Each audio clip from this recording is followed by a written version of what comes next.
बिस्मिल्लाहिर्रहमानिर्रहीम बिस्मिल्लाहिर्रहमानिर्रहीम अल्हम्दुलिल्लाहि रब्बिल आलमीन वक़ाल अल्लाहु तबारक व तआला फ़ी मक़ामिन आख़र हुवल्लज़ी अरसल रसूलहु बिलहुदा व दीनिल हक़्क़ि लियुज़हिरहु अलद्दीनि कुल्लिहि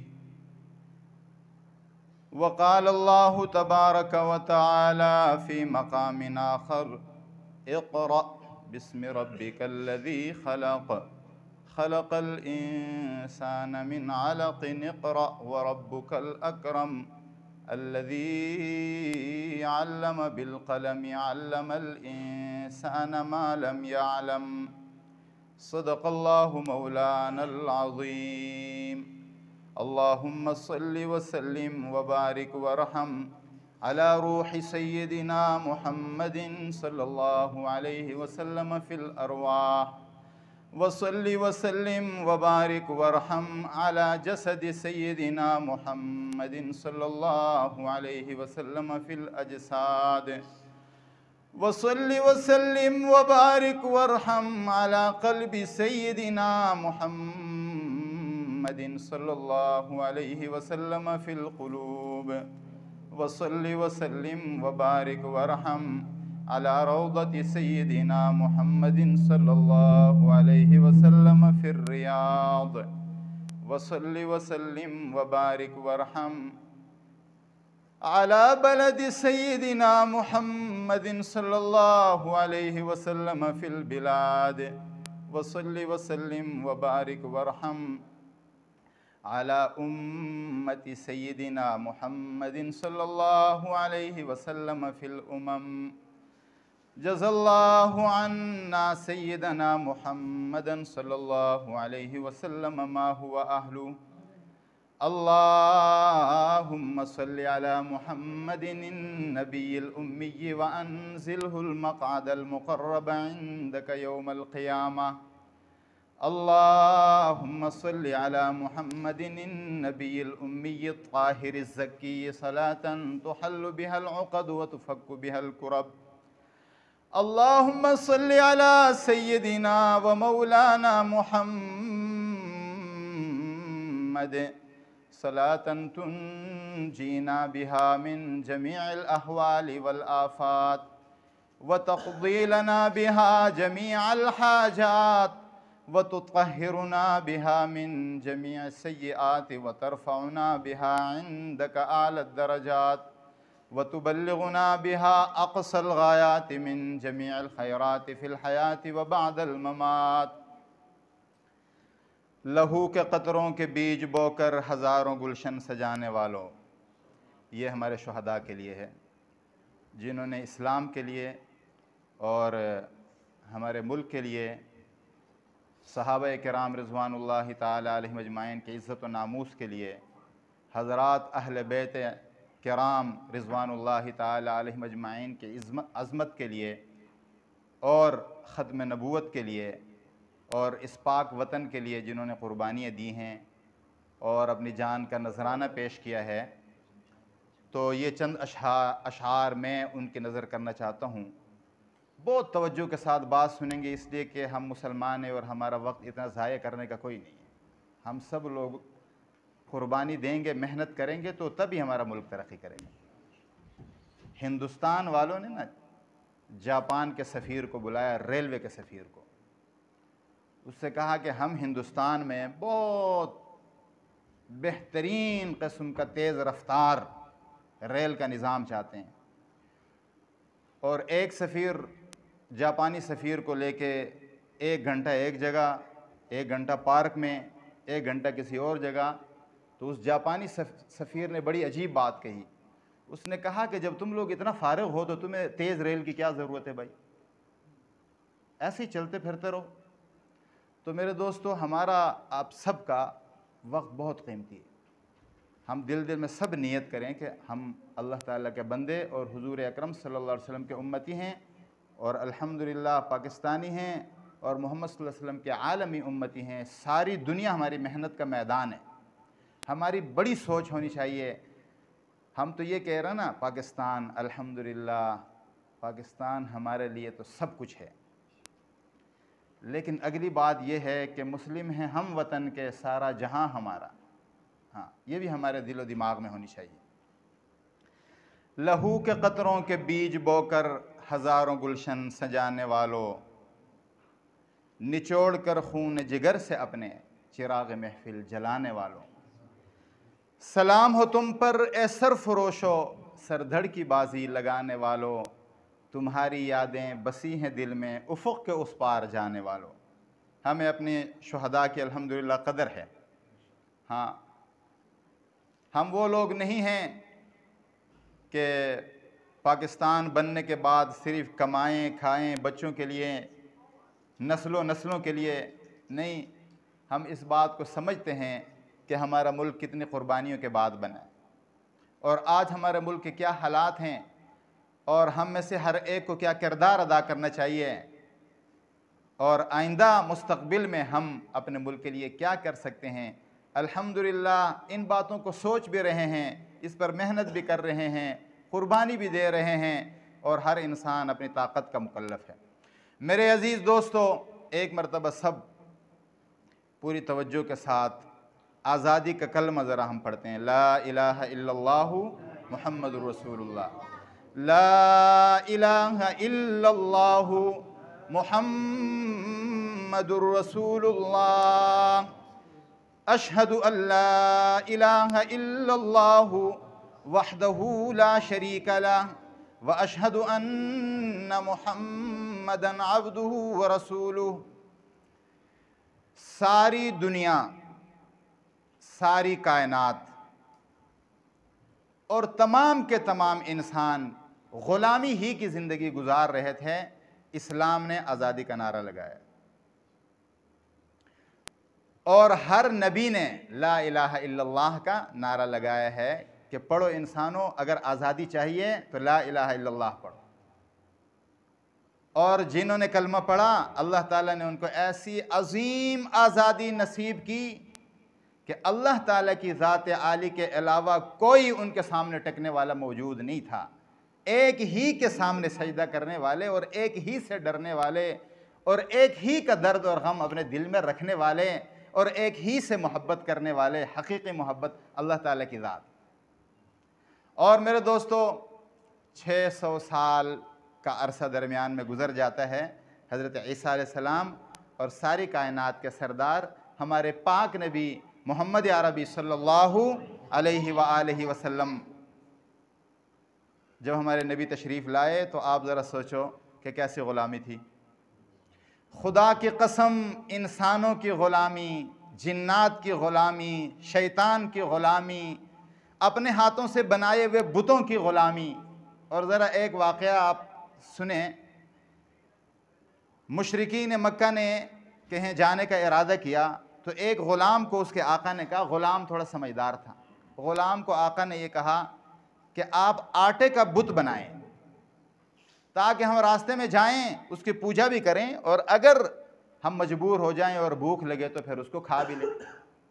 तो ग़ुलाम को बड़ी हैरानी हुई और वो कहने लगा कि ऐसे भी हो सकता है। लेकिन बहरहाल आका का हुक्म, उन्होंने बना दिया। रास्ते में एक जगह जहाँ ठहरे, पड़ाव डाला, तो वो जो बुत था आटे का बना हुआ, उसको एक तरफ रख दिया। तो ये कुत्ते की आदत है, ये जब आता है तो टांग उठा के थोड़ी ऊंची जगह पेशाब कर देता है। तो कुत्ते ने उसके ऊपर पेशाब कर दिया।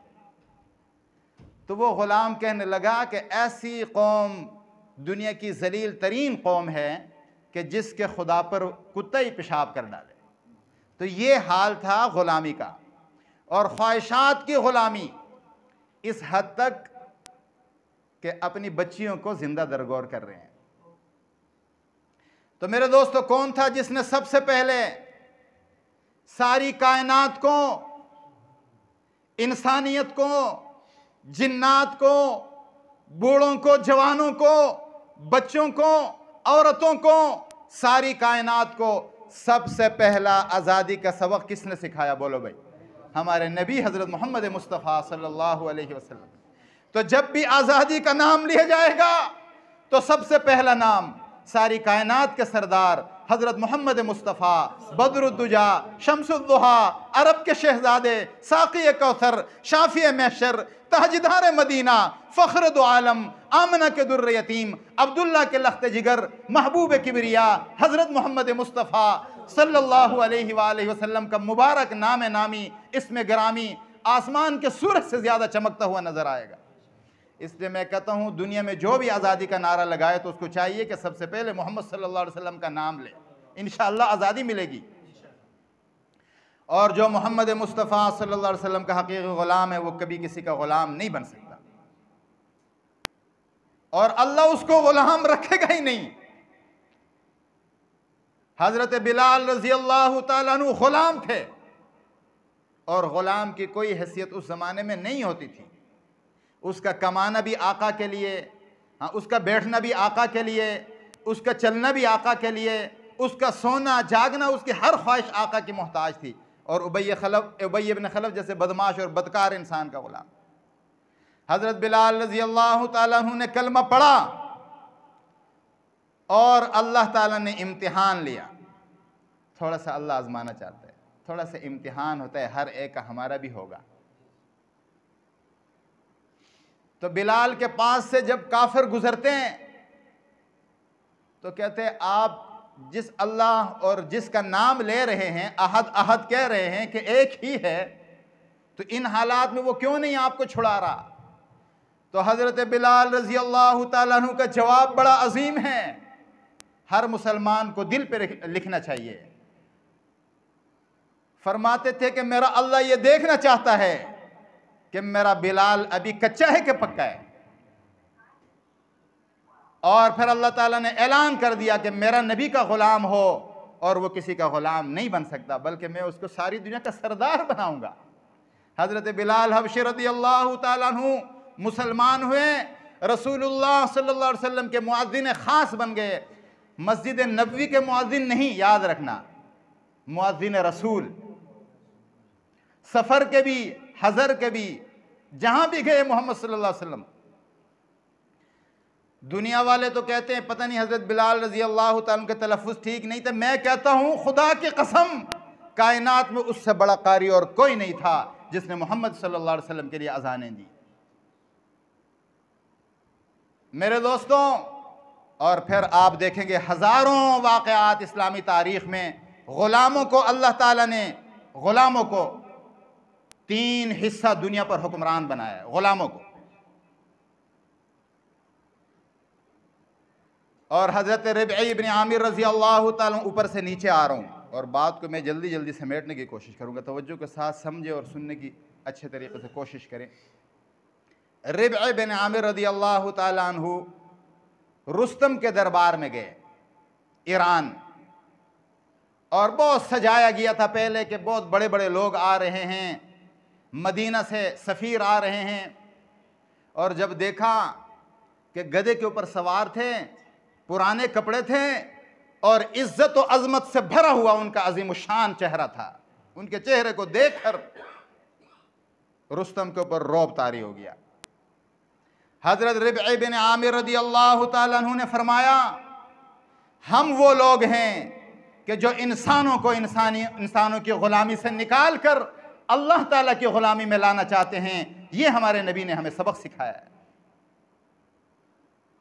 आप हज़रात सल्लल्लाहु अलैहि वसल्लम बोलेंगे, मुझे इससे बड़ी तकलीफ़ होती है जब मोहम्मद सल्लल्लाहु अलैहि वसल्लम का नाम आए और मोहम्मद सल्लल्लाहु अलैहि वसल्लम का उम्मती हो और दुरूद शरीफ न पढ़े तो वो बद्दुआ लेने के लिए तैयार हो जाए। आप सल्लल्लाहु अलैहि वसल्लम ने बद्दुआ की है, जिब्रील अमीन ने की है। इस महफ़िल की कबूलियत की गारंटी तभी है कि जब हम दुरूद व सलाम पढ़ेंगे। और मेरे अजीज़ दोस्तों, हज़रत उमर रज़ी अल्लाह ताला अन्हु के सामने एक गवर्नर के बेटे की शिकायत आई कि गवर्नर साहब के बेटे ने एक आम मुसलमान के बच्चे को सज़ा दी। हज़रत उमर रज़ी अल्लाह ताला अन्हु ने अपने दौर खिलाफत में उनको बुलाया और बुलाने के बाद उनको सज़ा दी। और फरमाया कि क्या इसका यह मतलब है कि तुम्हारे वालिद गवर्नर हो गए तो तुम लोगों को गुलाम बनाओगे? फरमाया कि लोगों को उनकी माओ ने आज़ाद जना है तो तुम कैसे उनको गुलाम बना सकते हो? मैं समझता हूँ कि इंसानी तारीख़ में इससे अजीम अल्फाज और नहीं हो सकते जो अल्लाह तबारक व तआला के इन अजीम बंदों ने इंसानों को आज़ादी दिलाने के लिए इरशाद फरमाए हैं। मेरे अजीज़ दोस्तों, मोहम्मद अरबी सल्लल्लाहु अलैहि वसल्लम ने इंसानियत को आज़ादी दी और अल्हम्दुलिल्लाह कई सौ साल तक उम्मत मुस्लिमा पूरी दुनिया के इंसानों को यही आज़ादी का नारा सुनाती रही।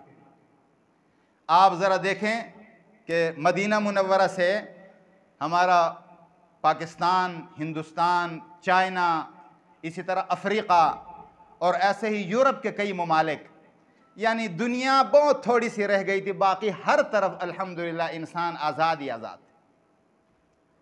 लेकिन मेरे अजीज़ दोस्तों, ये हमारी बदकिस्मती है और हमारे आमाल का नतीजा है कि एक दिन बर्र सग़ीर के मुसलमानों ने वो देखा कि जब कुफ्र का नापाक कदम हमारे बर्र सग़ीर पर लगा और दुनिया कुफ्र कैसे तरीक़ों से आता है, कैसी चालाकी और मकारियों के साथ आता है। हिंदुस्तान 600 साल मुसलमानों की हुकूमत, 600 साल से ज़्यादा, और बर्र सग़ीर में आकर काफिरों ने भीख मांगा। किस चीज़ का?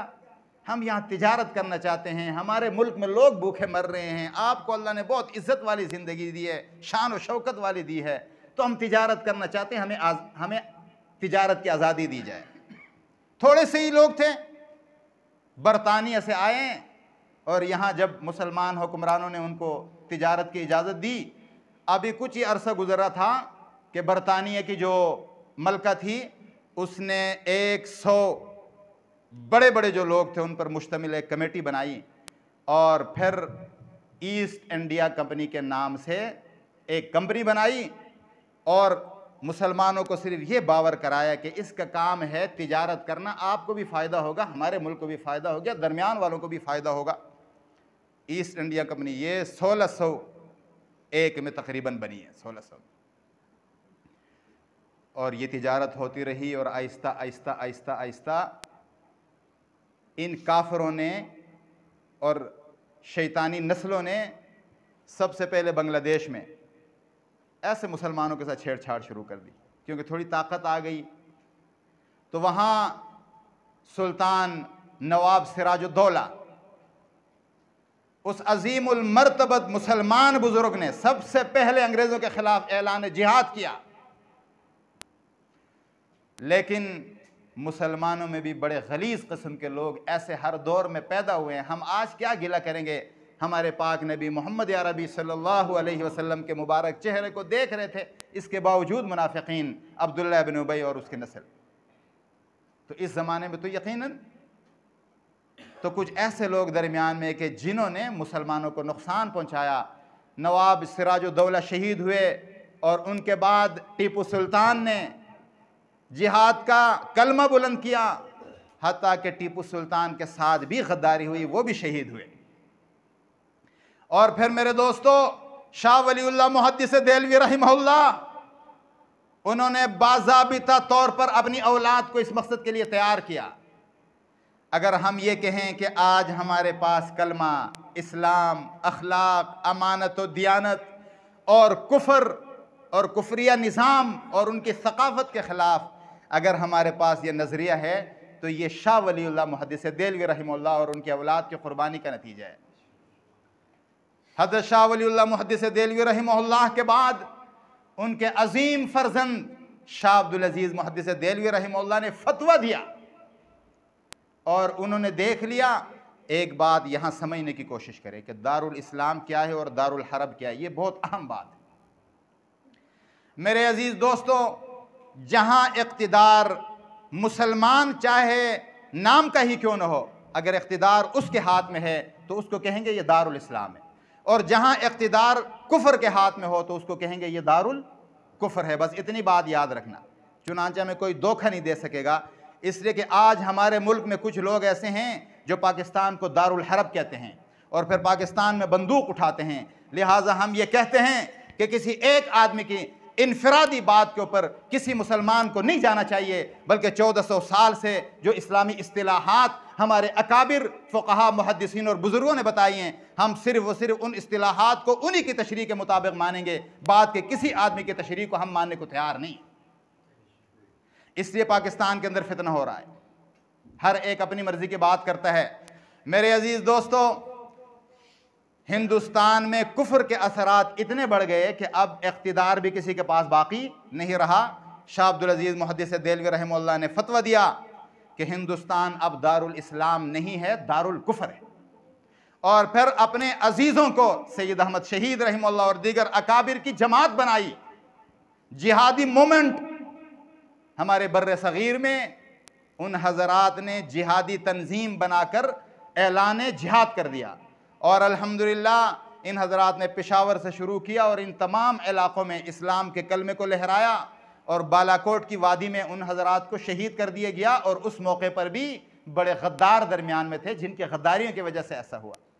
मुसलमान के ऊपर ज़्यादा आजमाइश तब आती है कि जब कुछ लोग हिर्स और हवस और पैसे और दौलत और जायदादों के पुजारी दरमियान में आ जाते हैं।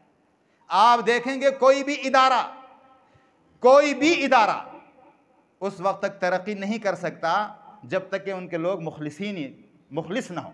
हमारे मुल्क के अंदर क्यों आज फितना फसाद है? इसी वजह से कि इदारों में ऐसे गड़बड़ लोग मौजूद हैं जो पैसे के पुजारी हैं, जायदाद के पुजारी हैं, और यहाँ नहीं तो बाहर जमा कराते हैं।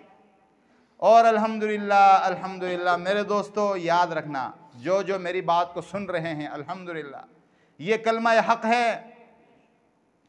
हम पाकिस्तान में पैसे जमा करने वाले लोग नहीं हैं, हम जायदाद बनाने वाले लोग नहीं हैं, हम गाड़ियां जमा करने वाले लोग नहीं हैं। हम पाकिस्तान को तरक्की देने के लिए अपना खून पसीना बहाने वाले लोग हैं।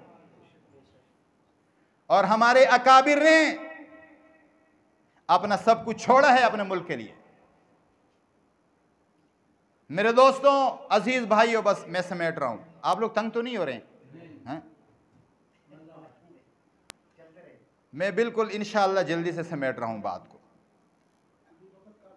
इन हजरात के ऐलान जिहाद के बाद, जज़ाकल्लाह, इन हजरात के ऐलान जिहाद के बाद फिर अल्हम्दुलिल्लाह जिहाद का वो मुबारक सफर रुका नहीं है। अफगानिस्तान और आज फ़लस्तीन, और इंशाअल्लाह अन करीब कश्मीर में भी, इंशाअल्लाहुल अज़ीज़। और अल्हम्दुलिल्लाह मैं ये समझता हूँ, मैं तो तालिब इल्म हूँ, कुछ भी नहीं हूँ, आम मुसलमानों के पैरों के खाक के बराबर भी अपने आप को नहीं समझता, लेकिन ये बात मेरे दिल में आती है कि जिस तरह दुनिया कुफर ने अफगानिस्तान के अंदर बड़ी बड़ी बिल्डिंगें बनाई, कोठियां बनाई, वहां अल्हम्दुलिल्लाह हर किस्म का निज़ाम बनाया, वो ये समझ रहे थे कि यहां बैठकर पाकिस्तान पर भी हुकूमत करेंगे। आज अल्हम्दुलिल्लाह वो सब कुछ अफगानिस्तान के तालिबान के हाथ में है। यही कुछ फ़लस्तीन में भी होगा और यही कुछ कश्मीर में भी होगा इंशाअल्लाह। जब दुनिया कुफ्र सब कुछ बनाकर तैयार करेगा तो फिर हम इनकी गर्दन पे पैर रख रख के इनको इंशाअल्लाह दरियाए जहलम में और कश्मीर के दरियाओं में फेंकेंगे। और वो दिन दूर नहीं कि मुसलमान हर जगह अपनी आज़ादी का ऐलान करेंगे इंशाअल्लाह। ये नहीं समझ रहे हैं कि मोहम्मद सल्लल्लाहु अलैहि वसल्लम का ग़ुलाम कभी भी ग़ुलाम किसी का नहीं बन सकता। वो एक ही ज़ात मोहम्मद सल्लल्लाहु अलैहि वसल्लम का ग़ुलाम है। और हम पाकिस्तान में भी यही कहते हैं, यहाँ भी अगर कोई हमें ग़ुलाम बनाना चाहता है तो ऐसे खबीसों पर हम अल्लाह की लानत भेजते हैं और हम कहते हैं कि हम कभी किसी के ग़ुलाम नहीं, हम आज़ाद लोग हैं अल्हम्दुलिल्लाह। चुनांचे मेरे दोस्तों, आप देखें, हम 1857 की जंग आज़ादी की बात करते रहते हैं, यह गलत बात है। 1857 की जंग आज़ादी में तो हमें शिकस्त हुई, अंग्रेज को ज़ाहिरी तौर पर फतह हुई, लेकिन हमारी जंग सन 1600 से शुरू हुई है। और फिर 1700 में जब हज़रत अक़दस शाह अब्दुल अज़ीज़ मुहद्दिस देलवी रहमतुल्लाह ने फतवा दिया तो उस वक्त से हमारी जंग और जारी रही। सिराजुद्दौला ने उसको जारी रखा, टीपू सुल्तान ने जारी रखा, और फिर मेरे अजीम अकाबिर बुजुर्गों ने, हज़रत हाजी इमदादुल्लाह मुहाजिर मक्की रहमतुल्लाह ताला अलैह, हज़रत मौलाना कासिम नानोतवी रहमतुल्लाह ताला अलैह, हज़रत मौलाना रशीद अहमद गंगोही रहमतुल्लाह ताला अलैह। और मैं छोटी बात नहीं करूँगा, मैं ये बात करूँगा कि अहले हदीस के हज़रात भी थे, हमारे बरेलवी मसलक के हज़रात भी थे, बहुत सारे लोग थे जो मुखालिफ थे, लेकिन हज़रात बाज़ हमारे पीर साहिबान ने कुर्बानी दी है, हम क्यों इनकार करें? यह गलत बात है, हम नहीं करेंगे अल्हम्दुलिल्लाह। लेकिन जिन्होंने क़यादत की है सबको तस्लीम करना चाहिए कि वो उलमाए देवबंद थे। बुरी बात है कि हम बहुत हसद की वजह से हक़ाइक़ का इनकार करें। अगर हिंदुस्तान का हिंदू अगर शेखुल हिंद महमूदुल हसन नव्वरल्लाहु मरकदहू के मज़ार पे आकर उनको सलाम पेश करता है तो दुनिया का मुसलमान क्यों इनकार करता है? हमारा दीन तो सदाकत सिखाता है, सच्चाई सिखाता है। जिसने कोई अच्छा किया है पूरी वुसअत ज़र्फ़ी के साथ उसकी अच्छाई का ऐलान करना चाहिए। मेरे अजीज़ दोस्तों, अल्हम्दुलिल्लाह सफ़र को जारी रखा और फिर एक मौका ऐसा आ गया कि तमाम तर कुर्बानियों के बावजूद पूरे हिंदुस्तान के ऊपर कुफ्र का कब्ज़ा हो गया। लेकिन हमारे अकाबिर ने कसम खाई कि कुछ भी हो जाए, हमारा एक भी बच्चा जब तक जिंदा है हम इस नापाक वजूद को हिंदुस्तान में बर्दाश्त नहीं करेंगे। फिर इसका क्या नतीजा निकला? तमाम मदारिस को ढा दिया गया। हालांकि पहले मदारिस सरकारी होते थे, हुकूमत असातिज़ा किराम को तनख्वाहें देती थी बहुत अच्छी अच्छी, काजी हजरात अदालतों में सब उलमाए किराम और तलबाए किराम के तमाम अखराजात हुकूमत बर्दाश्त करती थी, इस्लामी हुकूमत। फ़ारसी और अरबी ज़ुबान राइज थी, लेकिन कुफर ने फ़ारसी ज़ुबान अरबी ज़ुबान का ख़ात्मा किया, किताबों को जलाया, तमाम मसाजिद मदारिस को ढा दिया गया। और मेरे अजीज़ दोस्तों, इस मौके पर हज़रत मौलाना कासिम नानोतवी और सैयद अहमद शहीद सर सैयद अहमद खान, मैं दोनों हज़रात की बात करूँगा। ये दोनों हज़रात एक ही उस्ताद के शागिर्द। एक तरफ हमारे अकाबिर उलमाए देवबंद में से हज़रत मौलाना कासिम नानोतवी रहमहुल्लाह ताला ने ऐलान कर दिया कि अब हमारी इस्लामी सकाफ़त, हमारा ईमान, हमारा दीन, हमारा कुरान, मोहम्मद सल्लल्लाहु अलैहि वसल्लम की मुबारक सीरत कैसे बचेगी? इसके लिए हमें इस्लामी मदारिस को अपनी मदद आप के तहत, क्योंकि हुकूमत तो ख़त्म हो गई, अपनी मदद आप के तहत नए सिरे से दोबारा शुरू करना पड़ेगा। हज़ारों मदारिस जो ढा दिए गए थे उसके बाद दारुल उलूम देवबंद की सबसे पहले बुनियाद रखी गई। और दूसरी तरफ सर सैयद अहमद खान साहब वो कहने लगे कि अब मसला ये है कि अरबी ज़ुबान भी ख़त्म, फ़ारसी ज़ुबान भी ख़त्म, तो अंग्रेज़ आया हुआ है, लिहाजा किसी तरह इनके साथ, अंग्रेज़ों के साथ उठ बैठ कर अंग्रेज़ी ज़ुबान को भी हम लोगों को सिखाएं। जिसने जैसी नीयत की अल्लाह उनको अजर दे। लेकिन मेरे दोस्तों, बज़ाहिर ये हुआ कि आज तक उस अंग्रेज़ी तालीम से उम्मत मुस्लिमा को फ़ायदा कम हुआ, जो होना चाहता वो नहीं हुआ। लेकिन इस्लामी तालीम जो उन हज़रात ने शुरू की, उनका ये मकसद था कि हमारी सकाफ़त बाक़ी रहे। आज मौजूद है या नहीं है? बताओ भाई। हमारा दीन बाक़ी रहे अल्हम्दुलिल्लाह, सिर्फ हिंदुस्तान नहीं पूरी दुनिया में, और कुरान करीम की तालीम जारी रहे पूरी दुनिया में। हो रहा है कि नहीं हो रहा मेरे अजीज़ दोस्तों? और फिर साथ ये कि कुरान और हदीस का इल्म जारी हो और हुफ़ाज़ किराम उम्मत को मिलें, उलमाए किराम मिलें, खुतबाए किराम मिलें, मसाजिद में अइम्मा किराम मिलें। मिल रहे हैं कि नहीं मिल रहे? अल्हम्दुलिल्लाह पूरी दुनिया में वो हज़रात तमाम तर कुफ्र के जुल्म और जबर के बावजूद अपने मकसद में 100% कामयाब हो गए। लेकिन मैं एक बात और करता हूँ, जो लोग हमारे मुल्क के अंदर दुनियावी तालीम की तरवीज कर रहे हैं और उसके लिए कोशिश कर रहे हैं, और उनका मकसद ये है कि उम्मत मुस्लिमा को फ़ायदा और हमारे मुल्क को फ़ायदा हो, खुदा की कसम हम दोनों हाथों से उनको सलाम करते हैं मेरे दोस्तों। इसलिए कि दुनिया की तालीम भी ज़रूरी है। पाकिस्तान का एटम बम किसने हमें दिया है? बताओ भाई। दुनिया की तालीम ने दी है। ऐसे अजीम लोग थे, हमारी नस्लें नस्लें इंशाअल्लाह उनको सलाम करेंगी। डॉक्टर अब्दुल कदीर खान साहब, बोलो भाई, नव्वर अल्लाहु मरकदहू। हमारे मुल्क के वो अजीम इंसान हैं कि खुदा की कसम उनका नाम लेते ही हमारा दिल बड़ा हो जाता है, हमारा सर फ़ख्र से बुलंद हो जाता है। तो दुनिया की तालीम भी अपनी औलाद को देंगे, ये गलत बात है कि नहीं देंगे? देंगे। पाकिस्तानी बनाएंगे, मुसलमान बनाएंगे, दुनिया की तालीम भी देंगे। मेरे अजीज़ दोस्तों, फिर वो दिन आ गया तमाम कुर्बानियों के बाद, क्योंकि कुर्बानियों का जिक्र मौलाना ने किया है, फिर मैं वो दरमियान में बात नहीं लाऊंगा। वो दिन आ गया कि कायद आज़म मोहम्मद अली जिन्ना साहब, अल्लामा मोहम्मद इकबाल, हज़रत मौलाना अशरफ अली साहब थानवी रहमहुल्लाह और हज़रत मौलाना शबीर अहमद उस्मानी रहमहुल्लाह, हज़रत मौलाना ज़फ़र अहमद उस्मानी रहमहुल्लाह, हज़रत मौलाना मुफ्ती मोहम्मद शफ़ी साहब रहमहुल्लाह और दीगर भी हमारे मसालिक के अकाबिर जो है, इन तमाम हज़रात ने मिलकर अल्हम्दुलिल्लाह अल्लाह ताला के फजल व करम से हमारे लिए एक पाक मुल्क का ऐलान किया जिसका नाम पाकिस्तान। अल्लाह तेरा शुक्र है, अल्हम्दुलिल्लाह अल्लाह ने हमें ये मुल्क दिया और हम अपने इस प्यारे मुल्क पर बहुत खुश हैं। कभी बिजली का मसला होगा, कभी पानी का मसला होगा, कभी खाने पीने का मसला होगा, मुसलमान सब्र करता है और शुक्र करता है, ये तो हमारा काम है। लेकिन कभी भी अपने मुल्क के ख़िलाफ़ कोई बात नहीं करेंगे। जो अल्लाह ने हमारे रिज़्क़ में लिख रखा है इंशाअल्लाह वो अल्लाह हमें देगा और उसके लिए क़ुरबानी भी देना चाहिए। भाई एक सवाल है, ये क्या अफरा तफरी हो गई, बस बात ख़त्म कर रहा हूँ। एक सवाल आपसे ये करता हूँ भाई, यहाँ कितनी मस्जिदें हैं पिंडादन खान में? अभी मैं नहीं पूछ रहा, फिर आपको पता नहीं है, खामखा शर्मिंदा हो जाएंगे, बुरी बात। सब सब सब अपनी है इंशाअल्लाह।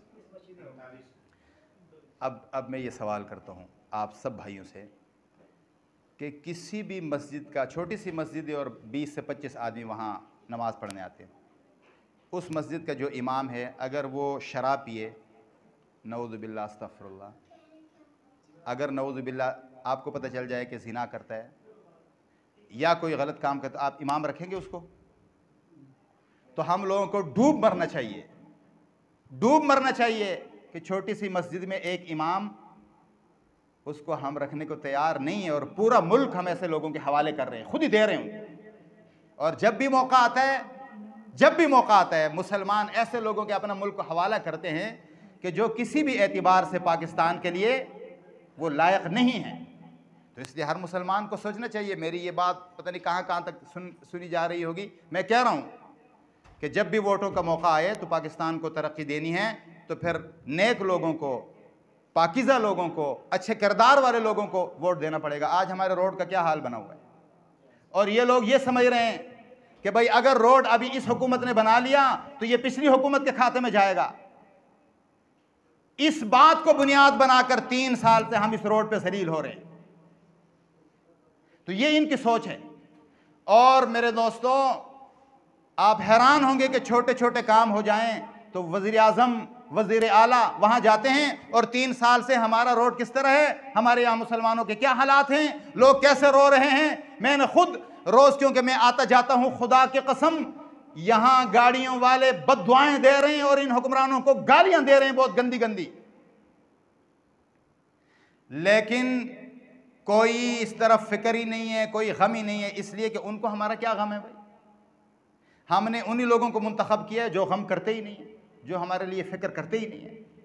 आप सब से कह रहा हूँ, आप सब भाइयों से, कि खुदा के लिए आइंदा जब भी अल्लाह ने मौका दिया तो हम, चाहे हमारा एक ही वोट क्यों ना हो, नेक लोगों को वोट देंगे। आप इंशाअल्लाह कोशिश करेंगे। मेरे अजीज़ दोस्तों भाइयों, इंशाअल्लाह अल्लाह ताला खैर करेगा, ये रोड भी बन जाएगा, ये मुशक्क़तें भी ख़त्म हो जाएंगी, आसानियाँ भी अल्लाह ताला लाएगा। लेकिन जो भी होगा हम अपने मुल्क के ख़िलाफ़ बात नहीं करेंगे, हम जालिमों के ख़िलाफ़ करेंगे, जाबिरों के ख़िलाफ़ करेंगे, लेकिन अपने मुल्क के ख़िलाफ़ नहीं। मुल्क हमारा है। और दुनिया में जिन लोगों ने जोग्राफिया को लिखा है, कहते हैं कि दुनिया का सबसे अजीम मुल्क वो है जहाँ सहरा हो, जहाँ पहाड़ हो, जहाँ जंगलात हों, जहाँ समंदर हो और जहाँ दरियाएँ बहती हों। और आज देखो पाकिस्तान, खुदा की कसम 100% इन नेमतों से माला माल, लेकिन हमारे हुक्मरान अच्छे नहीं हैं।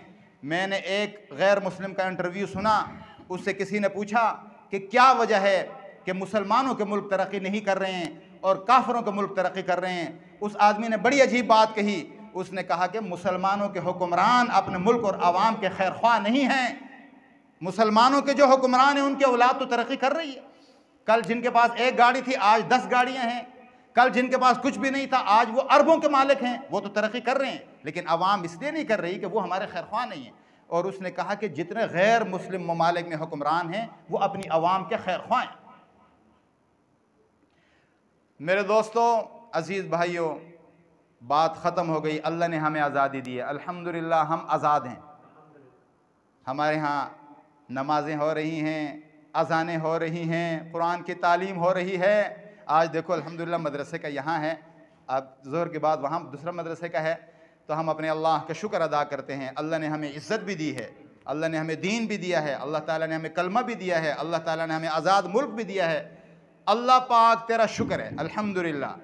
लेकिन दोस्तों, इसके लिए किरदार कौन अदा करेगा तरक्की अपने मुल्क को देने के लिए? सबसे पहले तो मैं ख़ुद तैयार हूँ इंशाअल्लाह। मैं जिस वक्त यहाँ आया था 94 में,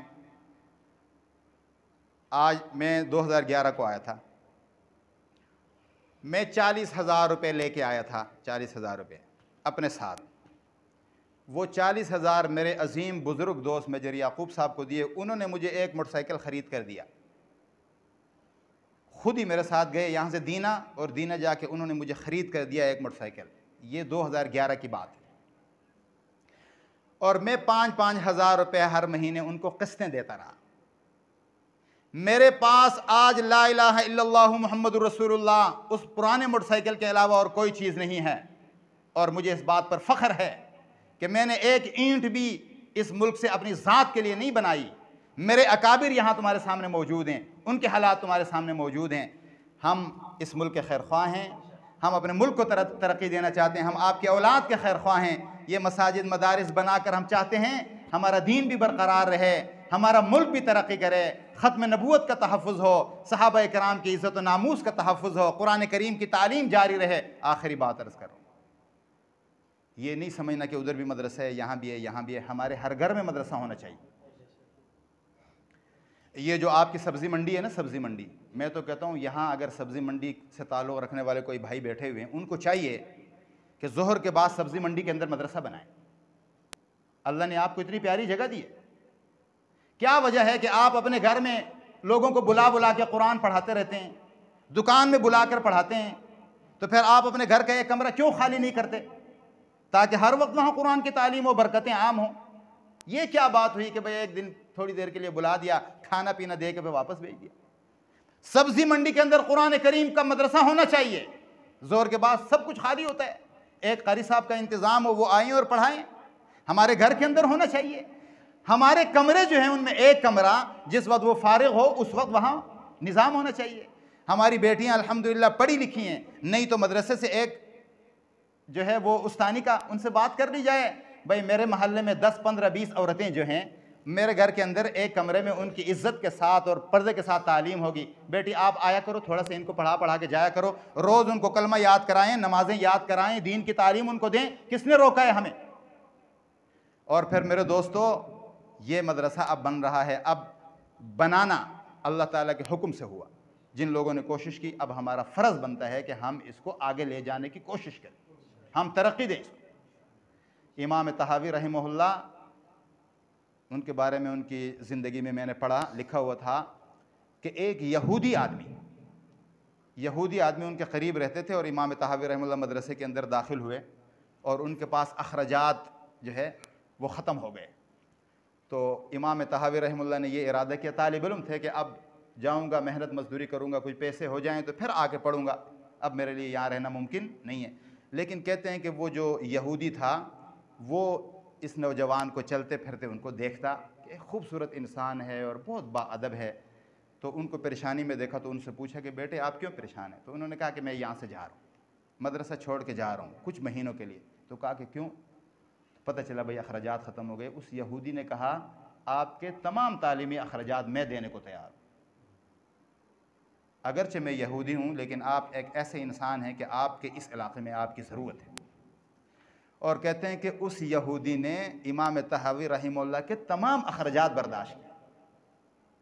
इमाम तहावी रहमहुल्लाह हज करने गए, जिस वक्त तवाफ़ कर रहे थे उन्होंने देखा वही यहूदी उसके साथ उसके बेटे बेटियां, बीवी, 10 अफराद उस घर के, वो भी तवाफ़ कर रहे हैं। इमाम तहावी रहमुल्लाह आलिम फाजिल होने के बाद चले गए, बड़े अजीम इंसान थे। उन्होंने जब देखा तो पहचान लिया और उन्होंने भी, और फिर गले मिले और उस यहूदी ने कहा कि जिस वक्त से आपके साथ एक तालीमी इदारे में मैंने ताउन किया, मुझे मोहम्मद सल्लल्लाहु अलैहि वसल्लम ने ख्वाब में आके ये बताया कि आप इतने अच्छे इंसान हैं, तो आप क्यों ना मेरा कलमा पढ़ के मुसलमान हो के हमेशा की कामयाबी को हासिल करें, क्यों ऐसे आपने गलत रास्ते को इख्तियार किया है। तो कहा कि मुझे यकीन हो गया कि ये आपकी दुआओं की और उस तालीम की बरकत है कि जिसकी वजह से अल्लाह ने मेरे पूरे ख़ानदान को ईमान की दौलत से माला माल फरमाया। ये नहीं हो सकता कि आप मदरसे के तालिब इल्म के साथ ताउन करें और अल्लाह ताला की ज़ात जो कदरदान है वो आपके माल को कम कर दे और आपको गरीब बना दे। खुदा की कसम ये नहीं हो सकता, ये नहीं हो सकता, मुमकिन ही नहीं है, ये मुमकिन ही नहीं है।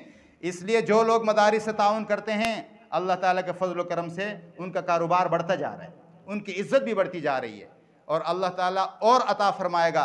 इस इदारे को अब कायम रखना और इसके साथ कोशिश करना और इन जो असातिज़े कराम है ताउन करना अब हम सब की ज़िम्मेदारी करेंगे इंशाअल्लाह। पाकिस्तान के लिए कोशिश करेंगे, अपने मुल्क के लिए करेंगे, इस्लाम के लिए करेंगे, अपनी सकाफ़त के लिए करेंगे, दावत व तबलीग का मुबारक काम करेंगे और बस अल्लाह ताला हम सब को अमल करने की तौफीक नसीब फरमाए।